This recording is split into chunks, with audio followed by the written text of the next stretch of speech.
Here comes one hell of a Scorpio moon. It is a new moon on the 12th or 13th, depending on where you live, of the month of November at 20 degrees of Scorpio. And it is incredibly intense because it is opposite Uranus, the god of the sudden, the unexpected, the exhilarating, the energy of lightning bolts of change. And it's also in a positive trine to Neptune, which softens it all, but it's still a pretty intense moon. And we're going to talk about what it might mean for your sign. We're going to talk about the Sabian symbol, a soldier derelict in his duty. It is a placement that makes me also wonder because it is near some interesting stars, namely Hadar, or also called Agena, that lends a little bit of an air of things to do, yes, with land and property and settlements. And we're seeing, of course, a soldier derelict in his duty, land and settlements, and we're thinking of things to do in our own minds right now with the word war. So in the world, this may be one of those stories about a turning point in global conflicts, and we'll talk about that for the collective. But in your own chart, I want you to listen for your sun, your moon, and rising. Rising sign, probably most accurate. It represents the time you were born as you sliced into reality and took your first breath. And whereas your sun is shared by everybody born within 30 days of you, can represent your purpose, your father figures, your soul. The moon can represent your body, your mother, your home, your nest, your safety needs, and that moves every 2.5 days through a sign. So think about your rising sign as a more intimate slice of reality that represents you at the steering wheel of your life. So if you're new to my channel, my name's Lori Lothian. I'm a Western tropical zodiac astrologer using whole sign houses. I love the minor asteroids and fixed stars. I'm using astrology. I hope to help you time your best life and to navigate the future using astrological wisdom. Oh guys, this is one of those moons that I've been almost putting off trying to do the video on. And don't forget to like and subscribe and try me out if you're new to my channel. Oh, and I almost forgot to tell you, 2024 all sign videos are now for sale. 75 minutes each, private sale. They never go public. You can buy the bundle. That's all I'm selling right now. All 12 videos will be delivered to you because I'm recording them now, November the 25th for only $49. And you get a PDF guidebook for the year ahead.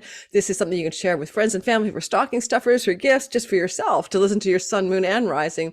And so just think about whether you want that navigational guidance in 24. It's down below. So back to the story. Oh yeah. So I've been thinking about this moon. I'm thinking, like, do I really feel like recording this even? I'm really kind of preoccupied, if not consumed, with the Israeli Gaza Palestinian story. And it's been really occupying my thoughts and my attention lately. And this moon just brings me more there. Really, just really does. So 20 degrees of Scorpio rounds up to 21 degrees of Scorpio. In the 360-degree channeled symbols by Elsie Wheeler, done in the 1930s.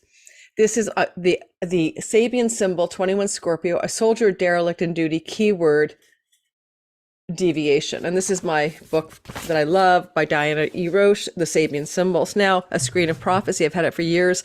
The thing about the Sabian symbols is sometimes I find them really useful. Like if I look at my own chart, my 7-degree moon rounds up to 8 degrees and it's a crystal ball gazer. And I had my whole 30s, I was just doing psychic readings for people and talking to dead people. So, you know, and doing remote viewing with the fallout from Project Stargate and stuff like that. It really fits my sky. Sometimes I find the Sabians are absolutely uncanny. And I'm wondering about this uncanny quality because Scorpio itself is a sign of war.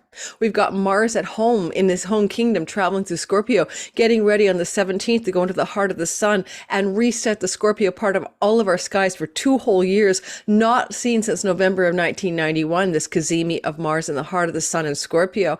We're going to be talking about that in a separate deep dive video, and I hope you're going to be ready for that one because that's going to be really an important video for you to understand how your Scorpio real estate looks 2 years from this November over those 2 years.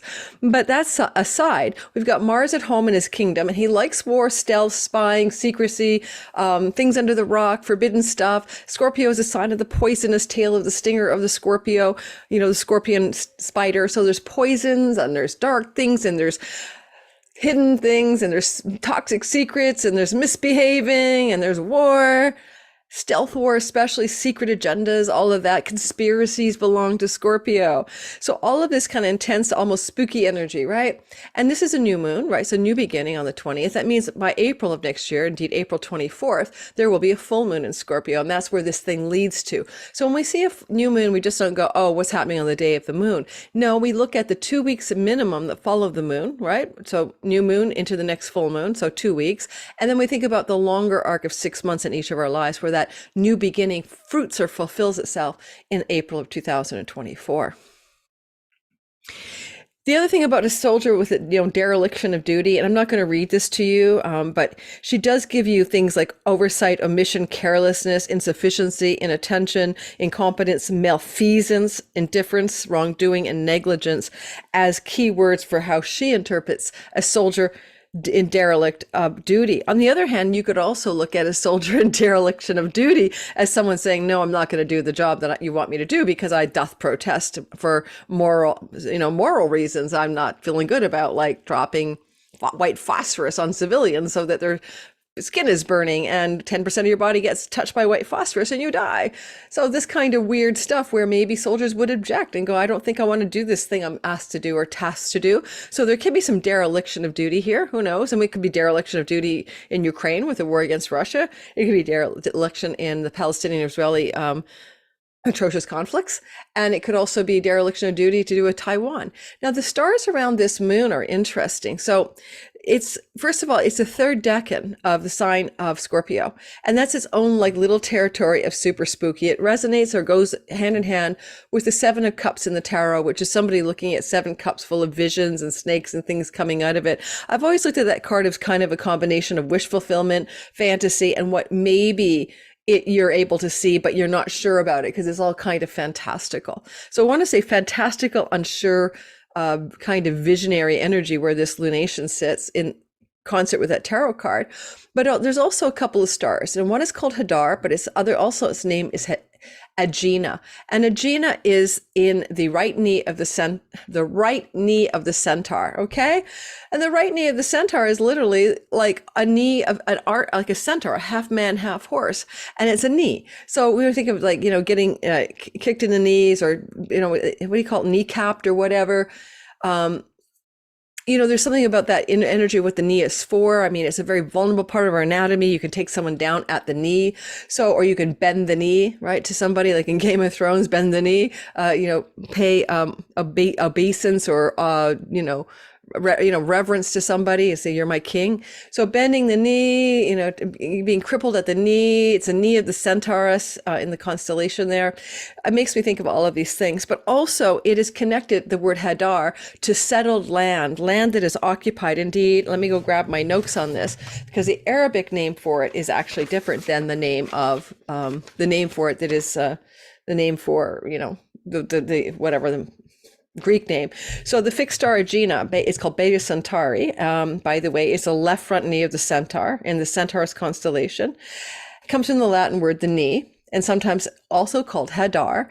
And that's the Arabic word that means Arabic word, right? And we got a conflict in Palestine. Egypt is an Arabic nation, Lebanon bordering this war, which means to be present, settled, or a civilized area. So think about a civilized area. What is a civilized area? I mean, there's civilized people are inhabiting or occupying or settled in, right? Living in the Gaza Strip, in the West Bank, etc. So there's something about that word to do with the land and this and all of that. This got me intrigued. And a soldier in dereliction of duty has got me intrigued.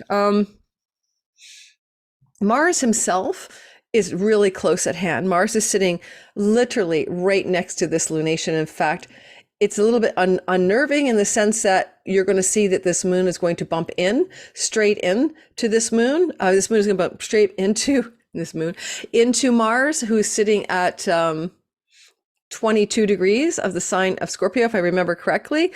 And I'm going to look at the chart with you in a minute, but I'm just sort of thinking about that. But anyway, the moon is also on another star, closer to another star than the Hadar star. And it's also a fixed star, Zubineschamali. Zubineschamali. And Hadar. So Hadar and Zubineschamali are embedded in this eclipse. Mars is on both, so is the sun and moon for all intents and purposes. So the sun is really going to be close, the sun and moon, to the Hadar star. But also Zubineschamali are the two scales of the Libra scale, and used to call them the claws, the south claw and the north claw. And I think this is the north claw. So scales of justice, the northern star of the constellation of Libra, where the Mars is actually kind of really connected to in this sky.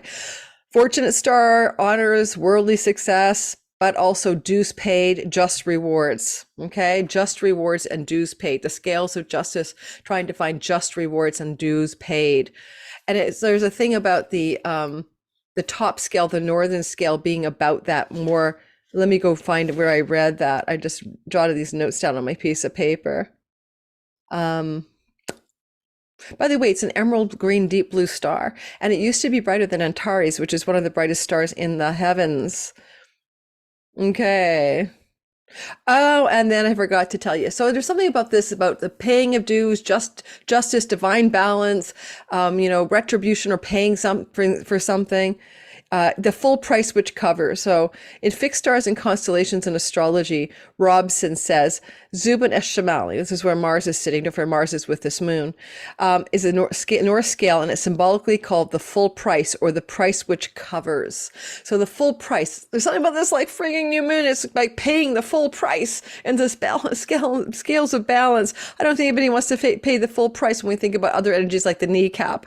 But anyway, what can you do? And the other point I was going to make here regarding the lunar mansion, the lunar mansion under which this is occurring is interesting as well. It's a 14th Arabic moon mansion, El Zubana, and it's all about, it's not good for marriages, it's not good for journeys, it's not good for harvest, it's not good for merchandise, but it is favorable for the redemption of captives. That means hostages. So it seems to me that there's going to be something good going on, or something happening, whether it's good or not, I don't know, with this new moon on the 12th, 13th, and favorable for the redemption of hostages or captives. So it could be a big turning point in the Israeli hostage situation. I don't know how many hostages would be alive now after all that bombing. Israel just less concerned with getting its people back, as seemingly decimating thousands and thousands of buildings in the Gaza Strip. So let's talk now about the next part of the story. And I'm going to do a whole video on this, whole hellfire, the armorer of God, Hephaistos, is on the midheaven of the Israeli Prime Minister Netanyahu. The armor of the God is the guy who made the thunderbolts that Zeus threw the thunderbolts. So we have the Iron War, which is missiles being just lobbed at, let's get one terrorist and kill hundreds of people, because we might actually hit that one Hamas terrorist. Sorry, this is just how I see it. You can unsubscribe. I really don't care. But, when you think about astrology, and that's what we're here for, Netanyahu is born with his midheaven, his high noon, his purpose, his visible reputation, conjunct the armor of the gods, asteroid Hephaistos. And he's all in charge of throwing those missiles. The Iron Swords is the name of the war. It sounds like a video game that they gave it, all over the darn territory of Palestine. And therefore that's so frigging freakishly accurate. Would you tell a little boy, little Netanyahu, you've got you've got the thunderbolts of God on your midheaven? What would you say to a kid? You say, do you like your video games? But indeed, it's actually his destiny to throw missiles at another country, or at another territory. It's not a country, Palestine. So it's a little bit daunting. Astrology is daunting because it's so obviously people are cut out for the roles they're going to play. They're going to play the role in the drama video game matrix simulation that we are in. We're going to watch it happen. We'll be totally horrified, or whatever, not horrified, who knows. And we'll just go, wow, he was born for that. Netanyahu was born to throw thunderbolts of Zeus at something. Okay, so keep that in mind. Now, back to the story of the sky.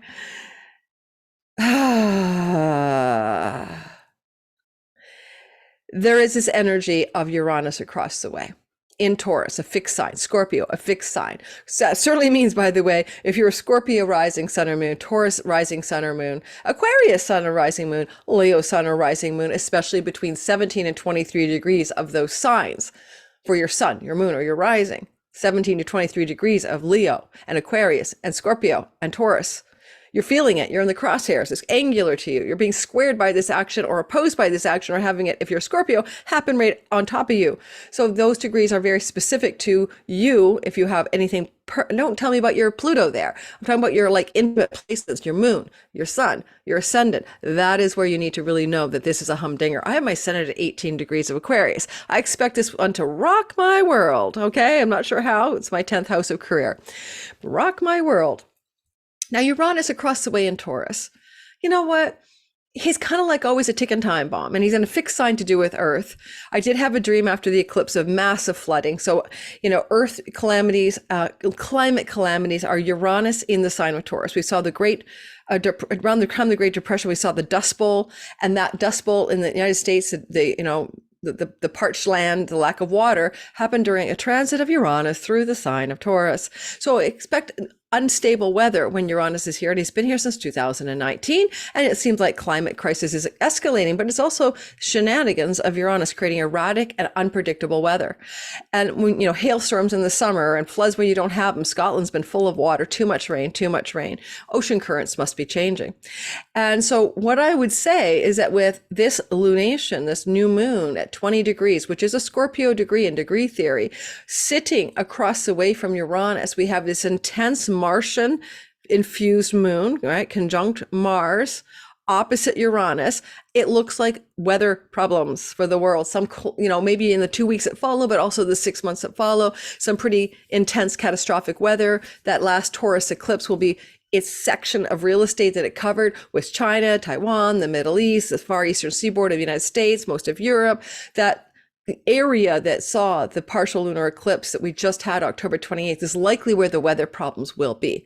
But we can also see awfully more intense things. Uranus shock, Mars bombs, Uranus surprise shock, Mars weapons, shooters, murders, terrorism en masse. Now, some people can argue that right now Israel's terrorizing, the settlers of the West Bank are terrorizing Palestinians, killing them. 124 Palestinians have died in the last month from settlers killing them in the West Bank, for example. And then over here in Gaza, we're seeing a huge death toll. So there's that. That's terrifying and terrible, terrible. So maybe it's a terrorist kind of vibe. We're all terrorized by it. But, that Mars-Uranus energy can look like another kind of episode, right? Another kind of terrorist event of some sort, even just a mad shooter going on a shooting spree, unfortunately. But also erratic weather and shocking weather. And I wouldn't be surprised also if Iran doesn't get into the mix pretty soon. Unfortunately, Iran is very complicatedly involved in the charts of Biden, Netanyahu, and United States in such a way. And I did a video on that. If you want to go back, I'll put it in the description box. That looks like there will be some, despite Iran's best attempt to stay uninvolved because perhaps they're being provoked, they may somehow be dragged into this mess. So I want to read from Ren Butler's amazing book, and I love this book, guys. And if you haven't, it is my go-to. I need to put a book list together for you guys on my channel, so you know which books that I consider to be invaluable resources. I travel with my Ren Butler book. He's a friend and teacher. I've had him on my channel before. I hope to get him back. So he has the archetypal astrology approach, which is to look at the basic underpinning archetypes of planets, patterns of meaning, and explain what they're about when they're together. And I'm looking at Moon Uranus, right? It's Sun Uranus too, right? Sun Uranus, Moon Uranus, because it's a new moon. New moon is when the sun and the moon are together in the sky. And don't worry, we're going to get to your all signs portion, I promise. But just we can hang in there for a little of this story. I will give it to you righto now. And let's see, sun, moon, Uranus. Okay, it is a new moon opposite Uranus. And the first thing that moon does is bump into Uranus and Mars right after. It's almost like the moon goes into a new beginning, and spooky Decan III of Scorpio, which is kind of its own territory of difficulty. And it's a Cancer decan, if I remember correctly, and a Venus maybe, but Cancer for sure, Cancer triplicity, which is the moon, right? And then it bumps into like chaos. It bumps into chaos. So it's like, I have a new moon, and I bump into chaos. There's a star close by that has to do with the word the wolf. And I will say this, that wolf star really close to this new moon and Mars as well, makes me think of wolf politics, which is in China, the sort of Machiavellian, aggressive, non-diplomatic type of politics that Xi Jinping has put into place since he's been in office. So it's that more aggressive, more punitive, more pressure cooker, push down on people, intensity, and it doesn't have the same diplomatic, play nice energy. So it's called wolf politics. Check it out on Wikipedia. Read about it a few days ago. I thought, oh, no. Mars going to the heart of the sun near the wolf star, wolf politics being a thing we think about for China's new political aggression. So there's that Taiwan, China thing likely percolating in the 6 months after this moon as well. So here we have it, the darker side of moon Uranus. I say darker meaning more difficult. It's an opposition, therefore it's more difficult, right? So that's what I mean by darker. So he says emotional restlessness, impatience, sudden impulsiveness and reactions and reactiveness. So, boom, somebody reacts to something, frequent urges to move, manic mood swings. So he's talking about the more personal side of it, obviously. I'm going to say, shadow qualities, tendencies towards, irritability and all of that, manic mood swings, erratic behavior, impulsiveness, quirkiness, unexpected emotional changes, disruptions in your home life. Well, you get disruptions in the home life of the Palestinians, that's for sure. Disruptions to emotional, domestic security, and transformations around your emotions. Okay, so that's for the feeling quality of the moon. But when you take Sun Uranus, and Sun can mean leader, Sun can mean world leader, king, somebody in charge, right? Some suggestion that the Sun represents some more despotic leaders of the world, and the Jupiter can represent more benevolent leaders by some people, but I don't know. It's just Sun used to being king, right? And that's why eclipses are bad for the king, because they impact the Sun and the moon, which reflects the light of the king. So Sun Uranus principles in their challenging form, an opposition. He says willful erratic behavior, excessive urges for independence, inability to cooperate or to compromise with others. Okay. Unwillingness to compromise, counterproductive rebellion, unpredictable behavior. The cult of the hero, hubris, inflation, the Christ complex, the cult of the hero, Sun opposite Uranus. Well, I certainly know that, like, for instance, the cult of the hero is Netanyahu trying to present himself as in an existential war against Palestine, and this is the final war, because basically he's going to heroically, I suppose, not create a two-state solution, but like excise and annex the land and push the Palestinians off to the rest of the world as refugees. And if that sounds radical, the actually Israelis have a document about the war plan and the variations on how they should go, and they seem to be executing the one that has to do with pushing the Palestinians out. That was leaked to the media. That's now public. So they're seemingly lockstep with the push the Palestinians eventually out of Gaza and take back the land. Alrighty? But yeah, who knows? Not taking sides, just talking astrology. Why am I talking astrology? Because the star is about a settled place, Hadar in Arabic, a place of settlement, right? A social derelict in its duty. Okay, maybe we'll see what that means. And now I just was tuning into that Christ complex, hero complex, unproductive rebellion complex energy of Uranus Sun. Now, honestly, just all that aside, what do I think about it? I don't know. I think Uranus, Mars, and Sun could be an assassination attempt on somebody. I think Uranus, Mars, and Sun could be a sudden upheaval with a world leader that is like shocking and like, oh my God. And maybe an assassination attempt doesn't mean it's going to work, but I'm expecting some significant shock and awe off the Scorpio eclipse. That's all I'm going to say. Eclipse, Scorpio, new moon at 20 degrees of Scorpio. In my own life, no, that doesn't apply to each of us. That applies to the world events. Now, let's rock and roll. If you're new to my channel, hit the like button. If you're watching the live premiere, hit my like button. If you want to join my Patreon community, they're getting this recording on November 2nd. I think you guys get it 3 days later this time. They get ad-free early access content, and they never have to watch ads, which is great. And you always get it ahead of the public. So $5 a month gets you in, but there's a bunch of perks. If you get into my Patreon community, give me a try. You get 2 free classes. Are You My Person? Synastry, Chiron, The Key to Purpose. Those class replays for free. They're a $66 value. And you also get the rest of my 2023 videos for free as well. So go ahead, the All Signs videos for 23. Jump in, try me out, leave if you don't like me. I'm fine with that. Grab the prizes and run. All right. Oh my gosh. I'm looking at my window at a beautiful, beautiful day. Sort of beautiful. It's kind of cloudy, but it's good light. It's not raining. Okay, so we're going to start with Aries and we're going to move through each sign.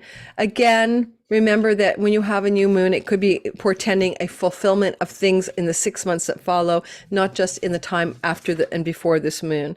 All right, so let me show the sky to you and we'll get going on each sign. Okay, guys, let's get that up. And here we go. So here you have the sketcher of the sky, the picture of the sky. And this is where you see the moon. And this is as if it's a Virgo rising, by the way, but there's the moon down here at 20 degrees. I think it's 20 degrees and 45 minutes. And it is roughly, so, sometime around, almost 1 a.m. in Vancouver, Canada, Pacific Daily Time. So later in the evening this is on the 13th. So some places in the world, you're going to get the moon on the 12th, late at night, sometimes some places on the 13th. The exact time doesn't really matter. I know a lot of astrologers do that, but I don't think it matters exactly what time the moon is. So just know that it's 12th, 13th. There's a new moon in Scorpio, and you're going to give it 2 weeks and then also 6 months of influence. I forgot to mention that the asteroid Pan, which can be panic, pandemonium, or pandemic, is embedded in this story. I'm going to talk more about that when I do the Mars Cazimi video, and you'll see what I make of that. It'll be, I have a really good delineation for that, but it's still pretty close to the 20-degree Scorpio moon. So panic, pandemonium, I can't see pandemic anymore. I think we're kind of done with that. Could be playing out because of some terrorist event, bombing event, bad weather. People are running for a high ground because there's a flood or an earthquake or something like that. I know I don't want to tell you that, but that looks like what I'm seeing. It could be definitely more acute, like in the 2 weeks that follow this lunation. Okay, so Uranus is at 21 degrees of Taurus across the way.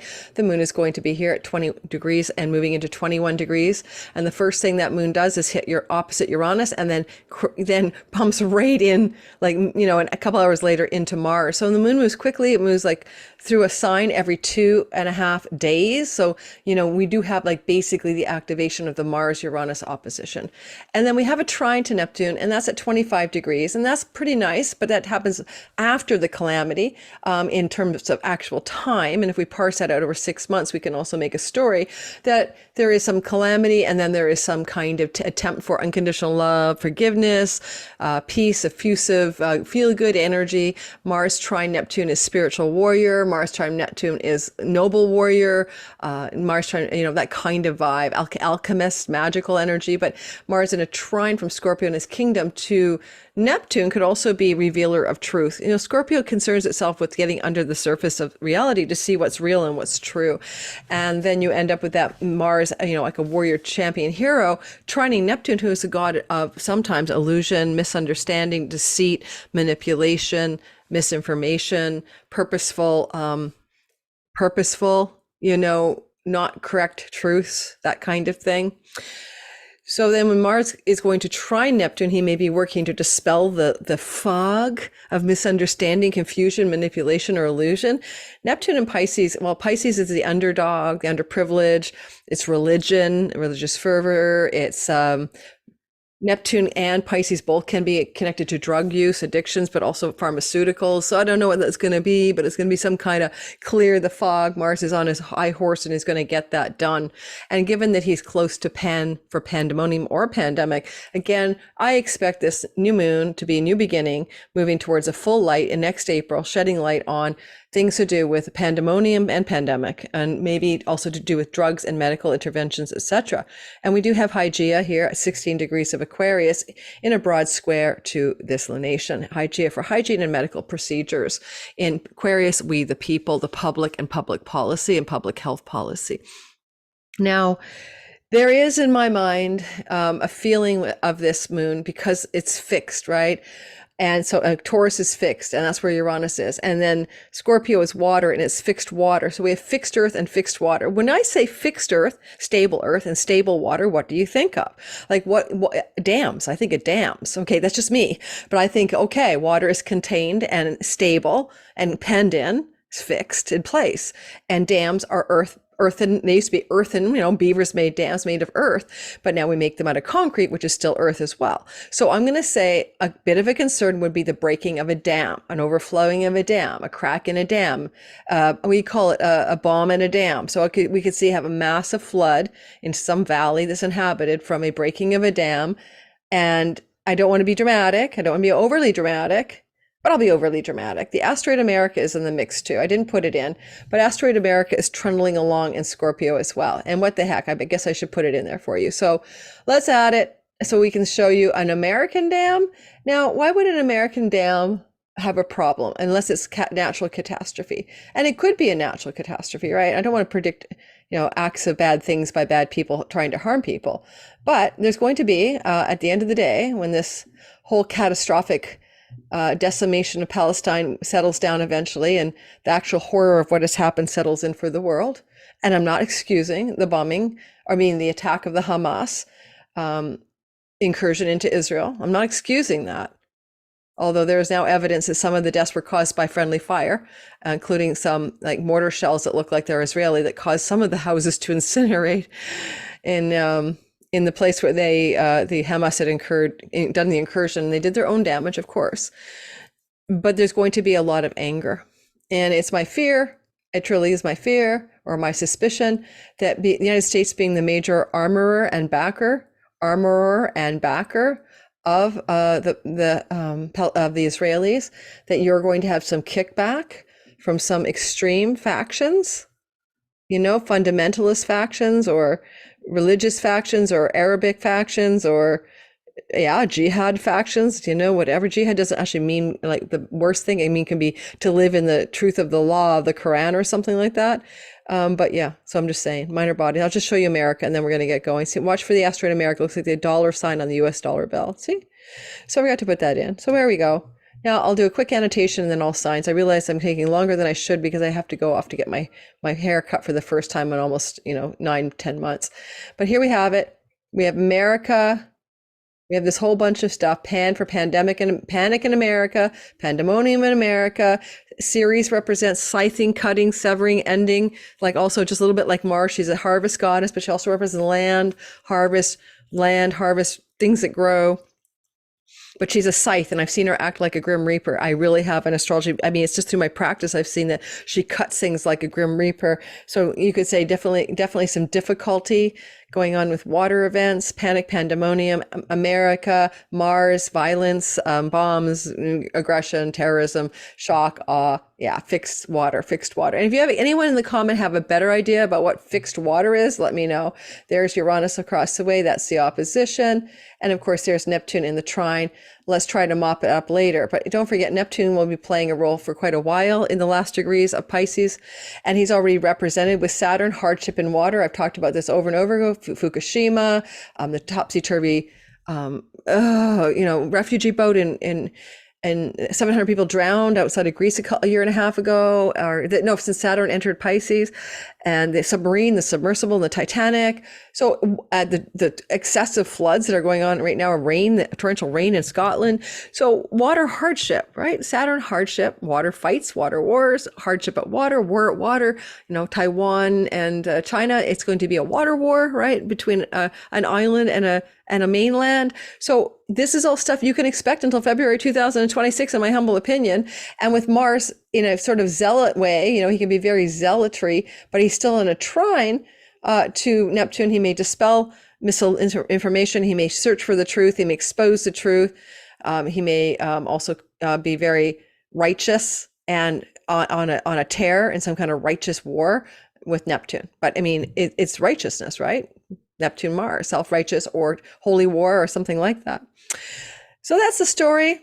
Yeah, it's what it is. There's a wedge there. Neptune forms a wedge. And so that can be a release point for like a learning experience, something good trying to happen from this very difficult thing. Maybe there's going to be more of a coming together, a sense of a unification, unconditional love, compassion, forgiveness. These are Neptune words that can arise from a calamity in the world. I don't know if it's the war calamities, because right now we don't see that. We see polarization and people wanting to be right and no gray zone. But if there's some world event that looks like a crisis in the weather or another crisis like 9/11 thing, I suppose there could be some generation of goodwill to the world. Lastly, I do always worry about Pluto still being in Capricorn and being connected to plutonium. And I do know in Iran, that's a powerful planet for them, and they may have a nuclear arms program or hidden program. So we're looking at the possibility of some kind of, unfortunately, nuclear event that could be uncovered or happen or pop into reality in the 6 months that follow this Mars Cazimi, the sun and the moon as well. Alrighty, let's get rolling and talk about your sign. Let me unannotate.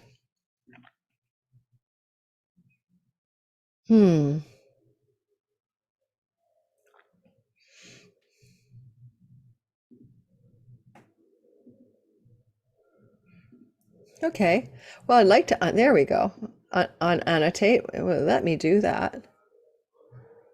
You think it would, right? It's supposed to. Oh, there it is. Trash can. Clear all drawings. Okay. All right. So let's start with the Aries sun, moon, and rising. And we're not going to go longer than another 45 minutes. So get your tea, your pen, listen to the replay, check the chapters and timestamps. I always have this timestamp by my sister Nancy so that you can see the timestamps for yourself in the comments pinned, or also chapters. I mean, click on the title of the video and it will advance for you into the next sign. So let's get rolling and talk about this story. When I do the Mars Cazimi video, some of this material will be going into again, but in more depth, all right? Because it's more important than this. This is a 6-month story. The Cazimi is a 2-year story. So for Aries, sun, moon, and rising, there is this energy here of a new beginning in your marriage. Oh, sorry. Excuse me. Oh, give me a minute, guys. It won't give me I have to move this a little bit.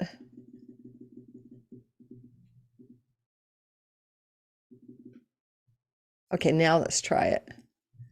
All right. Aries, Aries, Aries, Aries, sun, moon, and rising sign. Scorpio is your 8th house. Every year you have a new moon here. This is a humfrickin' It's your savings, your taxes, your investments, your inheritance money. It's opposite Uranus in the house of your money that you earn, your money that you make, things that you possess. There's a big surprise here. Something is emerging in the 2 weeks or 6 months after this new moon. Now, it can be necessarily positive if Jupiter wants to get into the fray and be a positive money surprise. Woohoo! That wouldn't be too bad. And it could actually be that. You never know. So you may be taking a harvest, a stock takes off, you get some inheritance money. You're maybe having to have a little bit of a contentious battle for what you're owed, but it looks like you're going to get what you're owed. Mars has got strength and dignity up here to pull it off. It's definitely financial stuff. It's like work, career, money versus your 401k, your savings and investments. Possibly because the moon rules your 4th house, you may also find yourself buying or selling real estate, and you might have not have planned it. It may be exciting and unexpected, or buying or selling real estate or renting a property, even with Juno in your 6th house. Unexpected purchases, sales, rentals of property are coming up for you. Now, I don't know. It's kind of also think 6 months out, not just, 2 weeks. Mars reveals secrets. He could reveal family secrets that are in the 4th house about your mother or her line, or just about your family growing up. And those secrets that are revealed are shocking. Okay, there's a possibility of that. I don't know, but that trine to Neptune feels good to me. I think that you could open up a doorway for greater financial gain through revenue from foreign lands and foreign shores that buffer up your coffers and increase your finances dramatically. What could this look like? I don't know. I make money all over the world as the Aries sun and moon, but Neptune can say make more money on a videography platform like YouTube, Instagram Reels, TikTok and stuff like that, because that is Neptune's wheelhouse, as among many other things: Hollywood, screenplays, photography, glamour. And spiritually, this is Neptune in an enlightenment house and Mars in a kind of an enlightenment house, and so there can be some spiritual breakthroughs that come through this moon in the 2 weeks to 6 months that follow. I would say be careful here, though, with his unexpected, energy. There's nothing to be careful of, really, but Mars cuts, ends, and severs, and you may have to cut, end, and sever some kind of financial plan that you had in place. I'm going to be seeing accountant, so I'm a son, which is my son is my career, right? And it may be like, oh my God, what a shock. I should move out of Canada because I could do so much better with my taxes. And then the change of home makes more sense than incorporating here. So many things that could be, oh my God, I didn't know that all I had to do was move to here and I pay no taxes, or I could live here and do this. So tax situations, bank situations, mortgage situations, inheritance situations, and shared monies with your partner, all right, significant other, are having a little, whoa, that's exciting. That's surprising. I didn't see that coming. All right, keep it in mind. And also, the 2nd house is speech, like talking, speaking, and shocking speech is happening here. Are you the one with shocking speech? What is being said that maybe you're the one saying it that is a little shocking, and may involve family secrets or family hidden stuff in the family system.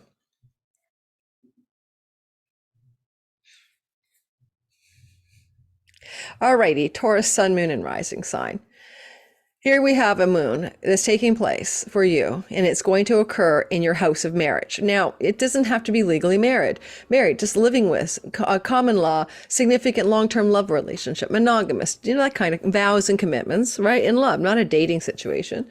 And there's something about a new beginning here, and you'll see the fulfillment of it next year, right? In April, the full moon takes off from this moon, but also in the 2 weeks that follow. Watch what goes on with your significant other, watch what's happening in their life. They are having this energy of a new beginning, new moon, but they've also got a sharp Martian sword in their hand, and they may be very harsh with their words, they may be very digging for the truth, and may be sort of threatening a saber rattling to end this relationship, or just having a very difficult time in their own lives. And so Mars is with them, not with you, but Mars is in dignity.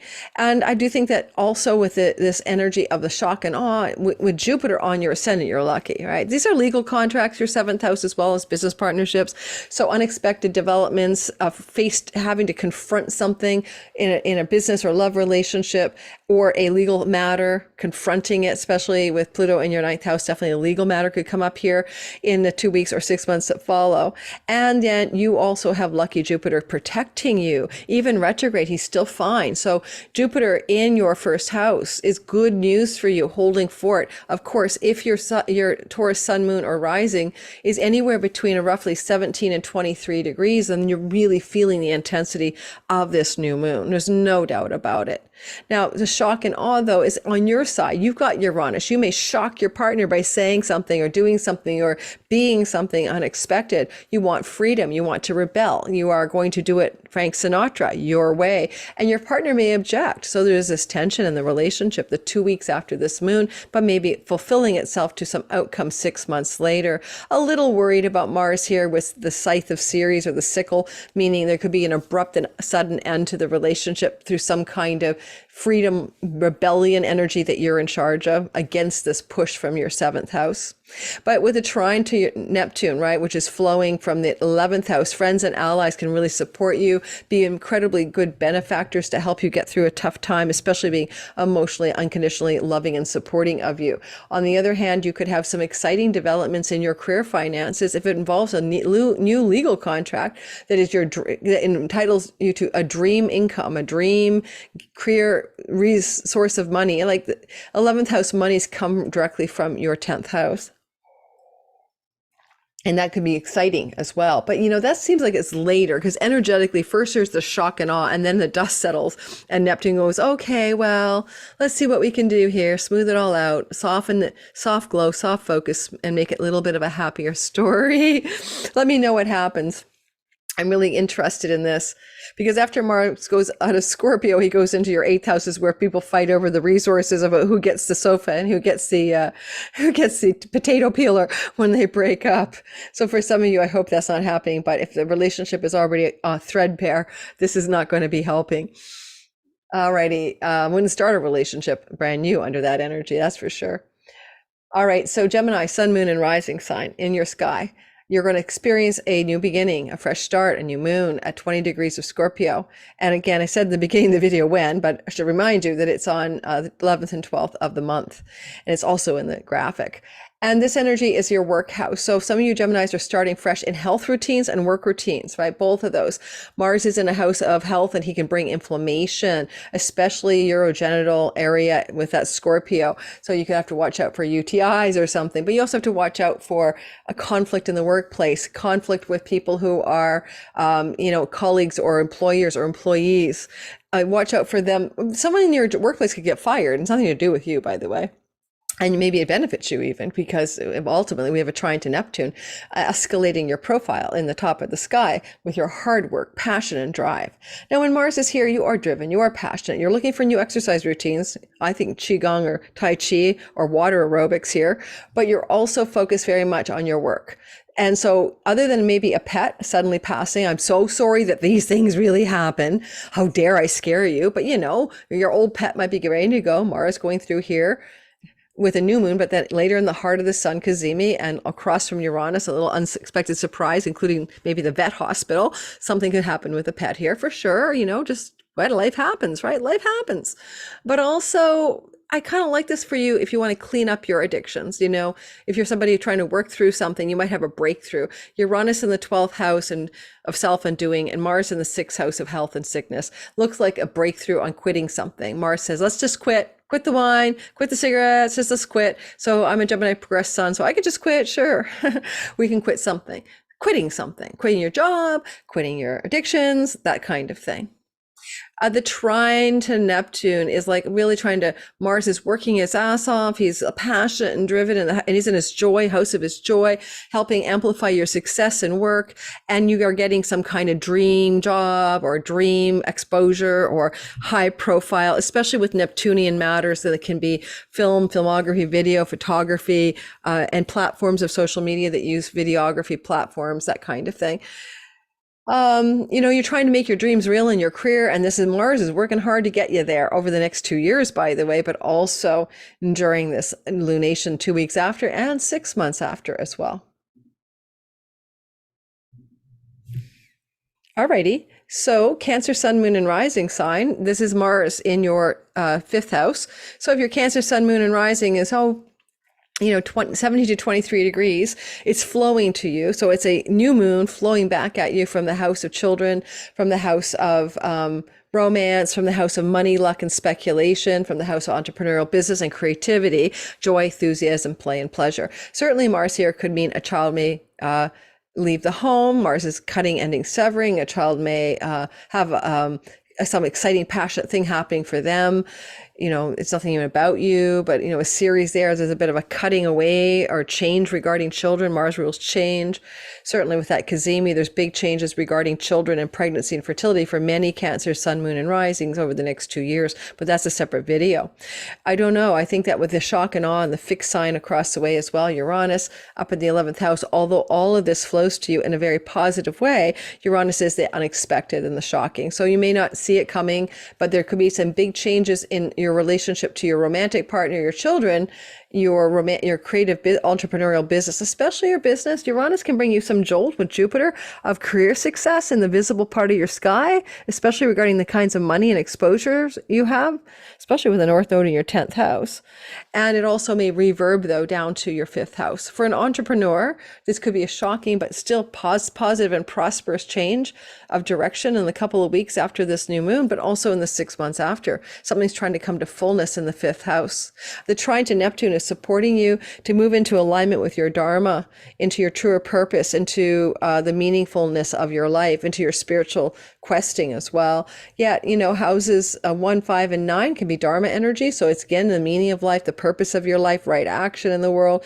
Mars is championing that. He's in his home sign. I wonder too that Neptune up there can look like, it's a house of publications and the house of course. Now, in the publications matter, Neptune would be like, let's publish my story, my screenplay, let's publish my fantastical fiction. Some of you are publishing something as a result of this, and it looks like you're going to do very well because Mars in dignity, right, from the 5th house of sometimes fame, can mean anything you publish in the wake of this new moon add 6 months could do very, very well. If that's a part of your life as a Cancer, Sun, Moon, or Rising, or you could get your dream publisher with Saturn up there as well, who's a traditional and established publisher.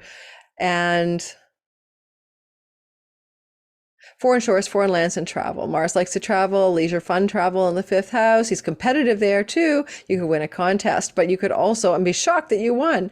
And you get the award, from the 11th house society, but you could travel with this. And so a travel to a far off distant place, it's a ashram, a spiritual community, or even something Neptune to do with watery seashores coming for some Cancers in the 6 months that follow the new moon.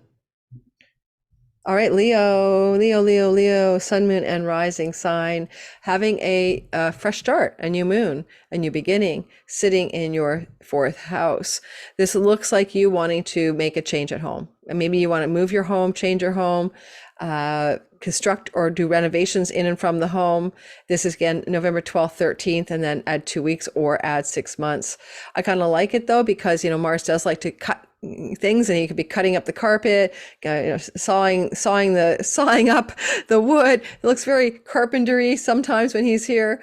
But there's changes down here in your home life, and maybe changes like someone's executing a leave, end, sever, cut. Someone's leaving your home, or you're leaving to a new home, or changing, or finally traveling far from home, gallivanting from home. Someone born with Mars in the fourth often gets exiled from their home as they age out.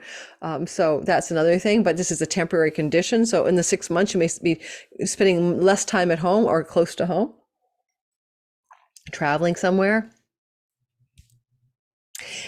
The energy of the shock and awe at the top of the sky opposite Uranus can be some really surprising, but maybe positive. Jupiter's up there, career gains coming through your sky. Like, whoa, I can't believe how excited I am. I just made this lucky break. I got asked to do this. I got promoted. The boss told me I'm the best thing since sliced bread. They're going to double promote me, double raise me, move me up the ladder. Maybe the upping will start in January because we need Jupiter direct, but some kind of lift, exciting, exhilarating, unexpected career change, basically, as well. But it may impact your home life as well. It may require you to travel from home or move your home or change something in and from your home. Maybe there's something about the home. Maybe they say work from home and you go, yay me. But it's changing the home and work axis that you weren't necessarily, or career axis, expecting to see. But I don't mind the positive energy of Jupiter co-present with Uranus. It feels good to me. And then the other thing is there's a trine to Neptune, and Neptune is in the 8th house of that chunky money that you can get through your inheritances, spousal support, bank loans, and mortgages. And Mars is in the house of property, land, and home. So probably some of you can get some kind of financing, refinancing, a credit card, debt reduction, a mortgage if you want to buy a home, a dream mortgage, Saturn, a lasting result, enduring result, for shoring up your longer term 401k investments, etc. But in relationship to property, home, and real estate matters, like getting a loan to renovate your home, home equity loans, these kinds of things. So these are good for you in the 6 months that follow, but you may also be literally not spending much time at home. And the Neptune trine, I don't know. Do you have any kind of dream money from a family member, like an inheritance that allows you to travel a lot in the 6 months that follow this moon? Maybe, maybe. Saturn in your 8th house could suggest an inheritance from an elder, like a grandparent. All right, moving on to your Virgo sun, moon, and rising folk. This is a story of a new moon, a new beginning on the 11th, 12th of the month. And it's going to take 2 weeks to show some of it and 6 months to show all of it. And this is about your travel, your short distance trips, your younger siblings in general, cousins, neighbors, neighborhood, childhood friends you made in elementary and high school, things to do with skills-based learning. I want to learn how to blank, things to do with communication, especially writing. Okay, so we got all that down. Some of you are changing your neighborhood. Okay, just a change of neighborhood, or some of the neighbors are moving away and you're really glad. And this is kind of a new beginning for everybody. New moon, new beginning. You could move to a place with a garden or near water, but there's moving and neighborhood and change energy in the air in the 6 months that follow the new moon. My daughter's a Virgo rising, and of course she will probably not renewing your lease, but maybe she will renew her lease. We'll see. The other thing about this is that you look at this energy here, especially if you're a Virgo sun, moon, and rising. I'll have to say that for Leo, but the critical degrees are 17 to 23. For Leos, it squares you. It's a big change, but it's a soft touch change for the Virgos. It feels smooth and easy and not too intense, and you're not unhappy with it at all. Kind of a nice flow on that sextile to your ascendant, where you're making these changes regarding things to do with your neighborhood and neighbors. Now, online world, social media platforms and websites can be down here, publications as well. So maybe those are things that you're driving to succeed in. If you're an online person, Mars here makes you successful in a 6-week transit, but also he's starting something very new here, especially with that Cazimi, which we're going to get to later and in another video. And also, I think the opposition to Uranus is, what is the unexpected shock and surprise coming from a father figure? And Mars rules your house of inheritance, so an unexpected inheritance from a father figure, possibly something to do with some unexpected developments around academic environments, schools and universities, things to do with book publishing or foreign lands and travel. An unexpected travel opportunities very obviously here with Uranus in the 9th house of foreign shores and Mars in the house of trips and travel. So there's whoa, wow, exhilarating opportunity to travel. And in the 2 weeks that follow and 6 months that follow, highlighting the travel narrative. I think also so you may have a conflict with a sibling sometimes, but it will work out. It's a sextile to you, but it may be a little bit surprising. Maybe your sibling is righteous, just, and true, and they know everything, and you're having to deal with their contentious Martian nature, especially a younger sibling. Everything kind of smooths out as things go on there, because that Neptune energy, the moon is trining Neptune, Mars is trining Neptune, the whole thing flows towards Neptune. And I could say it's something like, oh no, my battery's going to die. Stop the share. I got to plug in. I am not re-recording that. I'm not going to like patch it together. Oh my God, where did I put it? Yes, guys, Lori forgot to plug her laptop in. I thought it was plugged in before I started recording. Like I really thought I had it charging earlier, but I guess that for some reason it wasn't, even though it was plugged in, it wasn't actually charging. That's kind of thing happens in life, right? Oh, I bet you the light switch was off in the room where I had it plugged in. All right, here we go. So next time you see me, I'm going to have some kind of shorter hair. Where was I? Hit the like button. If you're in the premiere, don't forget to like and subscribe and share. And most importantly, that like button helps a lot. Thank you. It's crazy ass how important the like button is. It's like, will you like me so I could be successful on YouTube? All right, got it. Wow, I've got to get going here. I've got to get this done so I can go to my hairdresser. So here we have it. We have a new moon, a new beginning, a fresh start in your third house. This third house has, oh, I just did you. And then the trine to Neptune. This smooths out any relationship problems. This could take your relationship, and if you have a significant other, and really smooth it out. This is also very good for final outcomes in legal matters and contracts regarding judges and courts working in your behalf, perhaps. Mars is a very noble, holy warrior, but it could be like a dream trip with a significant other. I guess if you're single, you might meet somebody under this, but it's not the most obvious implication. It's more like if you already have a partner, you've got Saturn going through your second house of partnership, and it's weighing on you guys, and you're going to have to test the relationship through 2026. And this can be a dreamy opening in the 2 weeks that follow the moon on the 12th and 13th, or the 6 months that follow, to really glow up the energy of a significant relationship and bring it into a more forgiving, loving, and kind and spiritual place as well. Especially with Juno in the house of you. It looks like some of you are looking for like a marriage proposal or a super commitment in relationship as a Virgo sun, moon, and rising. Or you could meet your person on a trip, I suppose, as well, if you're single, in the 2 weeks that follow the moon. Libra sun, moon, and rising sign. The story is taking place here in your new moon in your second house of earnings. This is where you make the money that makes the whole world go round and you feed yourself. It's your possessions as well. And Mars here is a self-starter. It's a good time, new beginnings, new moon, to start your own business or to create your own financial wellness. Here you can also spend a lot of money on that new moon or in the 2 weeks that follow, either or spending or starting something new financially that has to do with your earnings, because that new moon is co-joined with Mars. But that opposition to Uranus is in the chunky money house. So 11th, 12th, add 2 weeks. Where are you having some unexpected, shocking, surprising developments? Jupiter is an inheritance transit.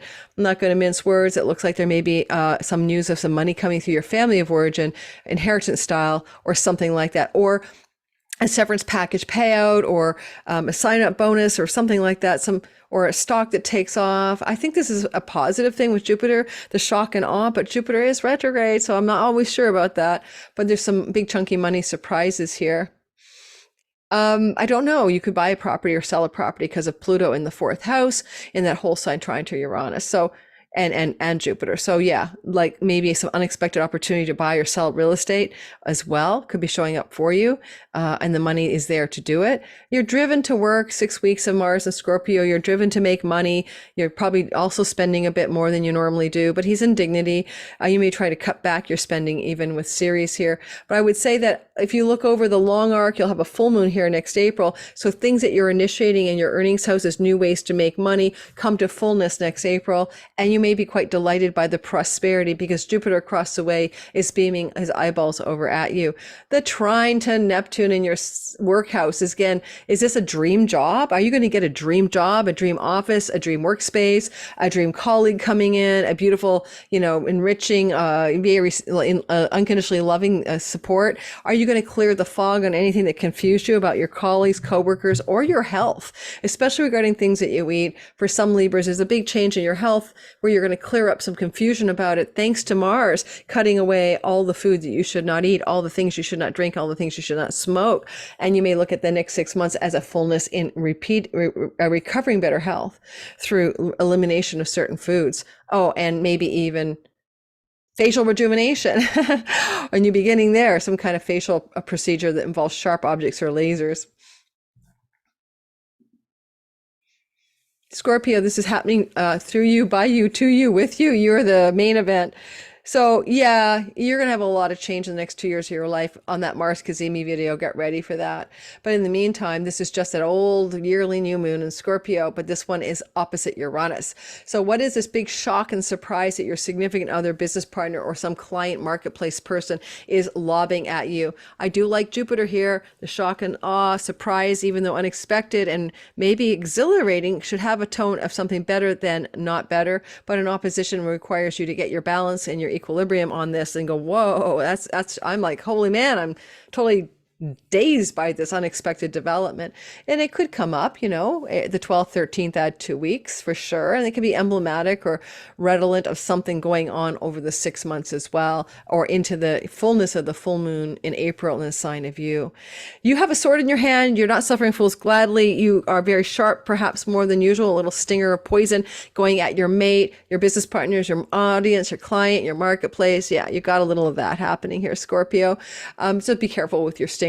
But on the other hand, and you've got the scythe, you're cutting away. You may be cutting away things in your home, your romantic and significant other life, and in your workspace. You're very, very cutting away right now. And this moon is like starting something new through the cutting you're doing, but it's breaking up the fixity and stagnation, perhaps in significant love relationships, partnerships in business, or client relationships, or customer relationships. And then finally, the trine to Neptune. The trine to Neptune can very much look like some kind of sweet spot in the romantic, the sexual energy of your fifth house, the creative energy, especially for musicians, photographers, storytellers. There can be a real breakthrough here. Mars is having you drive, work hard, new beginnings, 12th, 13th, add 2 weeks, add, but then if you add the whole 6 months, you might come to some fruition of an entrepreneurial business idea, of a glow up in your creative projects, in your art, in your ability to be successful with those things in the world. Saturn's trying to help you work hard to be creative and have a success with your visions and your creativity. That includes everything from books to music to paintings. It doesn't really matter, as of Neptune's co-presence in your fifth. Your partner surprises you with a shock and awe moment that they're pregnant. That means that they're an egg carrier, but that could be that Jupiter, Uranus sextiling Neptune in the house of fertility. So there you go. And it's foggy and confusing because they just thought they missed a period for some other reason. They realized it's because there's a baby inside them. So there's that kind of weird stuff that could happen just for some Scorpios. My son's a Scorpio rising and he's got a lovely girlfriend slash fiance. So who knows, that could be a story there as well. Oh, sorry. I keep moving around in a weird way. I apologize. I've got my knees on a situation here that it's flaring. I saw someone said, oh, I can't watch your channel and you move too much. Don't watch me. Close your eyes. Listen, you don't need to watch me. Jesus, people are so picky. Moving on. Sagittarius, sun, moon, and rising sign. So in your sky, you move through this sense of deep, subliminal, subconscious, unconscious correction, elimination, new beginnings of your 12th house. It's kind of like the soul work, psychological, Akashic records, past lives, self-undoing, addictions, bad habits, isolation, ashrams, mental hospitals, everything is in there, the dungeon as well. So how are you possibly going to find that this new beginning, new moon, is going to serve you? Because it is pretty powerful, right? It's got that whole energy here of opposition to Uranus coming right after it with Mars there as well. So the new moon, Mars energy all mashed up together. It really speaks as a solid moment of being able to slice, dice, cut, and sever some kind of bad habit, addiction, self-defeating structures in your psychology, in your soul work, in your psyche. And Uranus so is shocking and surprising developments also in your health. But with Jupiter there, they should be positive in the end, especially after December 30th. And you may have a come to Jesus moment around something you've been doing that you really know you shouldn't. You know, I know a Sag who knows he's way too much on the weed or the alcohol or whatever, and like want to just suddenly bust out of that condition. You could have some surprising developments though through work, colleagues, work environments, pets, rentals, tenancies, and even debt removal, a sudden opportunity to eliminate a debt. But if it's so, it may connect to foreign shores, foreign lands, and foreign countries from your birthplace.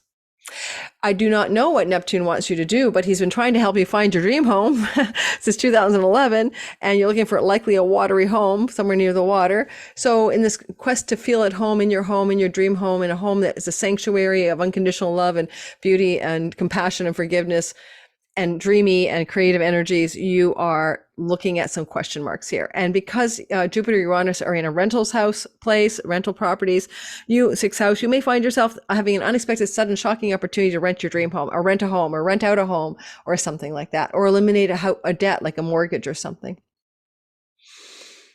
Neptune can be about foggy confusions that you've been having about your home life, especially with Saturn. They're trying to stabilize things.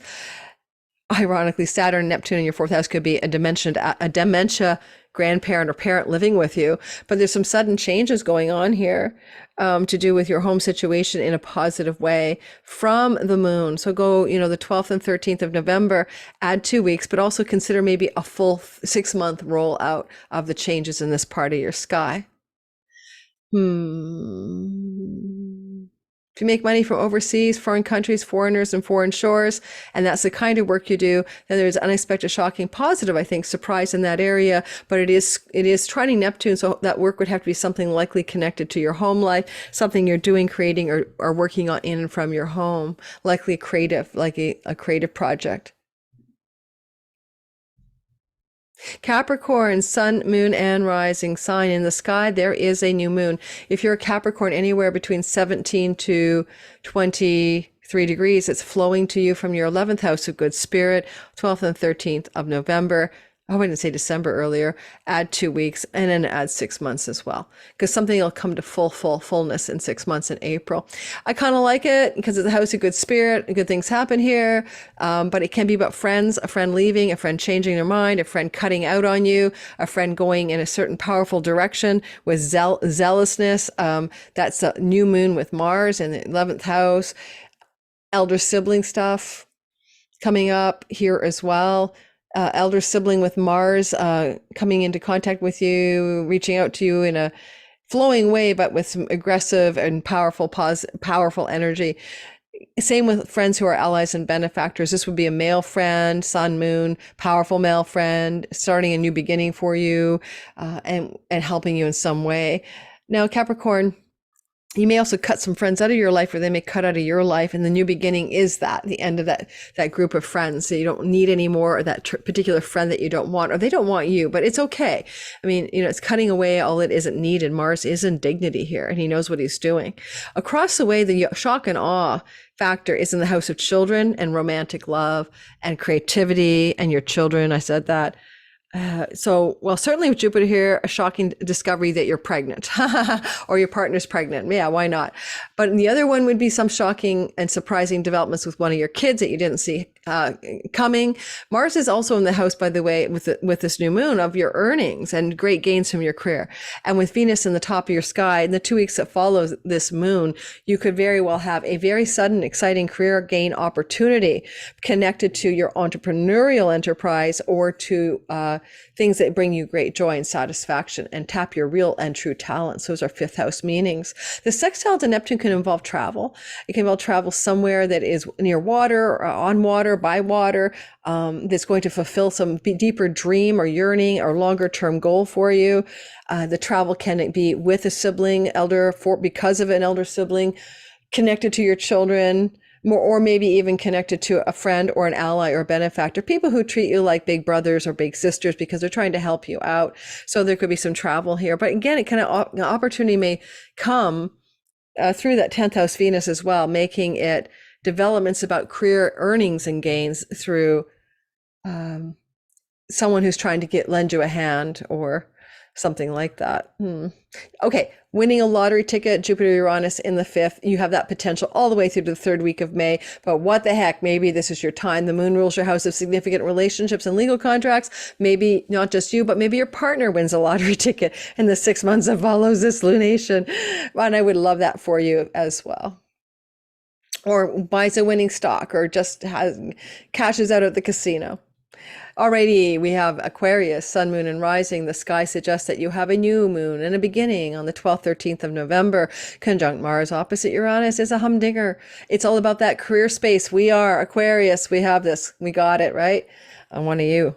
And 18 degrees I am. So if you're between 17 and 23 degrees of Aquarius, sun, moon, or rising, you're really feeling this one. Critical grinding turning point. 2 weeks after, 6 months after. Career stuff. You're kicking ass. You're working hard. You're burning the midnight oil, and you're beating yourself a path of success. All right. Mars and dignity in your career house. This is a 6-week transit. So you're going for it. Right. That's fine. Nothing wrong with that. But now we have this new beginning, new moon. Let's not even talk about the Gazimi, where something big is trying to happen here in this particular time of this moon. You might be finding yourself setting in place a very big new beginning of some sort, and you're not even sure, because Scythe is up there. You'd be reaping, harvesting, ending something to do with career path stuff. But this shock and surprise, because the career is connected to home and homeland, to real estate and property. Those are things in your 4th house that are playing a role, and with Juno in your 8th. Can be contracts to buy or sell a house, for example, or some kind of legacy wealth coming through the family of origin as a possibility. Whatever it is, inheritances, that kind of thing.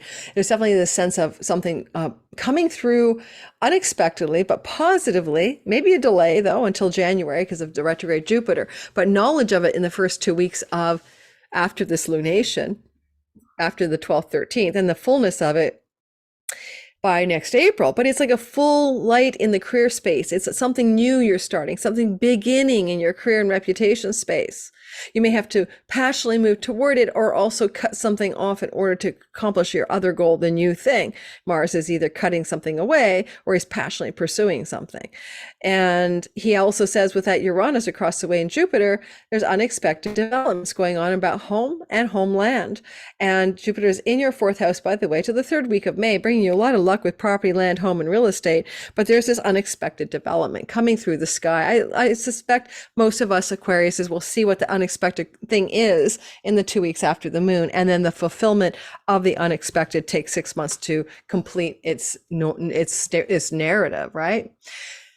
Now, also, there's a trine to Neptune in the earnings house. You're looking for your dream earnings, your spiritual and aligned way of making money. And you want to find this, Neptune can be literal. Should you take up photography, screenplay writing, storytelling, videography, TikTok and Instagram, and all that good stuff. I'm on YouTube, that's a videography platform to make money. But Neptune here is receiving flow from Mars. So there's a lot of passion and drive, and Saturn is helping you stabilize your earnings. So passion, drive, stability in your earnings, but change, new beginnings. Something new is happening here, guys. What are you going to do that's new? You'll know for sure. It'll come to full fruition next April. Uranus has moved you around a lot.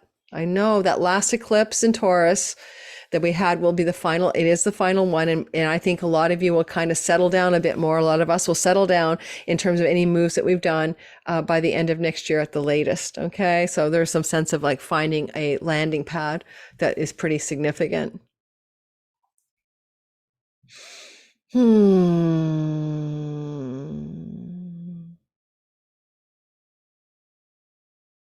Okay.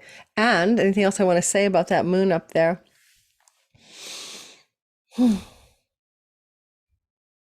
Nope, that's about it. Well, with Venus in the house of foreign lands and this shock and awe here, some of you may have a sudden surprising revelation about something to do with your home and home life, and Venus is a ruler of Jupiter and Uranus. They could take you to another country or have you have an opportunity to spend some significant time in a country other than your place of birth.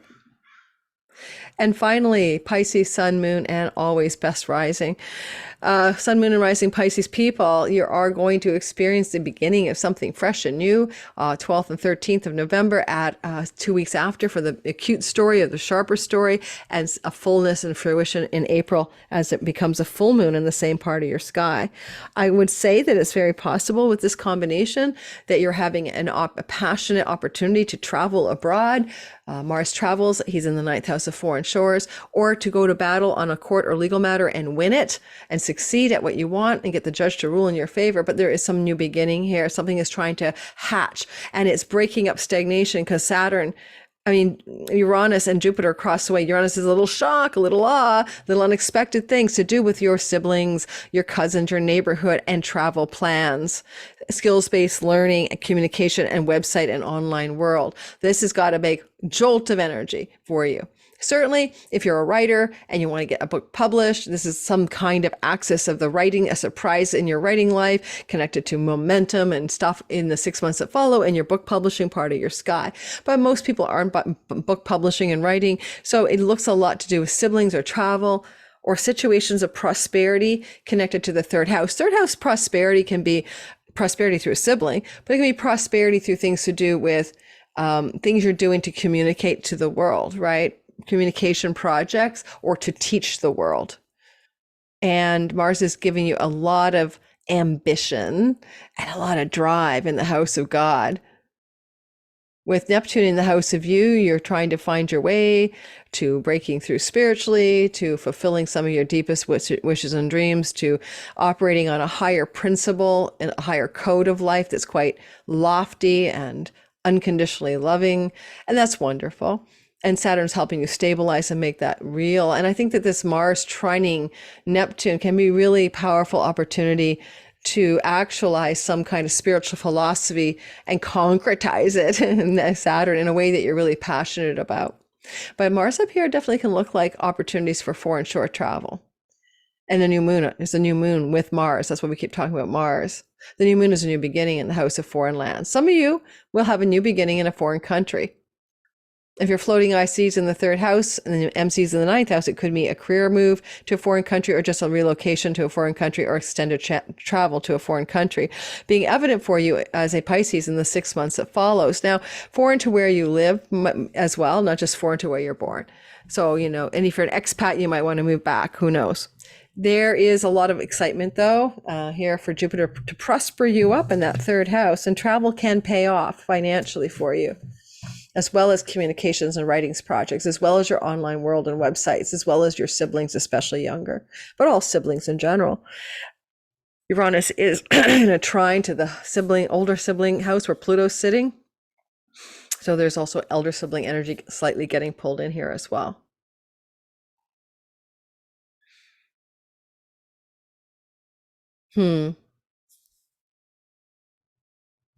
Mars does rule your income and earnings house. And even though he's offside in the 9th and in aversion, there is a sense though that any new beginning in the 9th house can also involve financial earnings and increasing your money story. And the North Node with the South, with Chiron over the next year and a half is saying the same thing. You're going to start earning more and more money. And so this is also generating that. But again, the 9th house, earning more money through a court settlement, a book publishing deal, travel lands and for shores and travel and foreign shores and foreigners and foreign countries and foreign people, and also third marriage environments. Maybe your third marriage partner will be very rich. All right, or is very rich. Okay, thanks for listening, everybody. Great stuff. Finishing at 3:33. I got to drive to my hairdresser to get some kind of mop control going here. I'll let you know. You'll see me next time to see what this turns out to look like.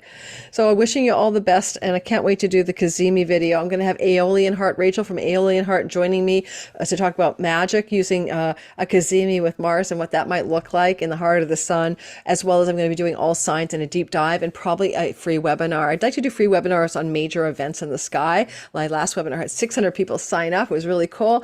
But I mean, then you get to the webinar and only 100 people are there. there, but they all want the replay. But if you want to check that out, I'll be putting that link to my free webinar for the Mars Cazimi, which is on the 17th of November, impacts your life for 2 years in a way you haven't seen since 1991. The webinar will go far deeper in information and content that I can possibly cover on a YouTube video without boring everybody to death or having people, just tire of the length of a video. Thank you. Love you guys. Don't forget to like, subscribe, hit the bell for notification. I forgot to remind you all the way through this whole thing to do that. I would appreciate it. Big hugs to all. Take very good care.